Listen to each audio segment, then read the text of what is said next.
there is no reason why you should be rolling around in your BMW with beat up wheel caps. I'm going to show you how to do this. The whole car is going to take you less than 5 minutes. All right, so there's about 10 different ways of doing this. One of the best ways is if you have your wheels off, and then you can just push from the back and push them straight out.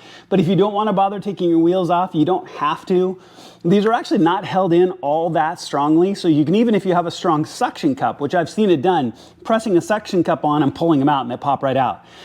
The way that I tend to do it is I have a very small angled pick tool. Now, when I say to do it this way, you want to be really careful, okay?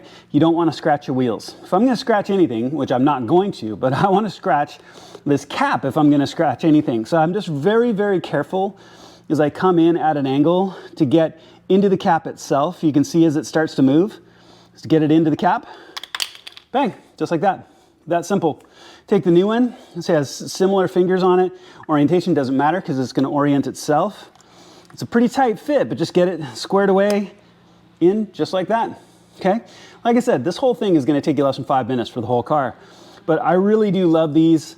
They will auto level, which is really, really cool. And I do love the look. And in this case, I really do love the heritage badges, which is another reason why I wanted to upgrade. Okay, so go ahead and go around, do the other 3 wheels, and you're done. It is really that simple, and this is such a simple job to do. There is no reason why you should be rolling around in your BMW with beat up wheel caps. They really can make a huge difference in your car, especially if they're sun faded or chipped up or whatever.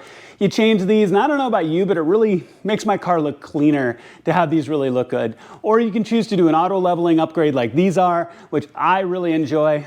I know it's kind of geeky, but I love it.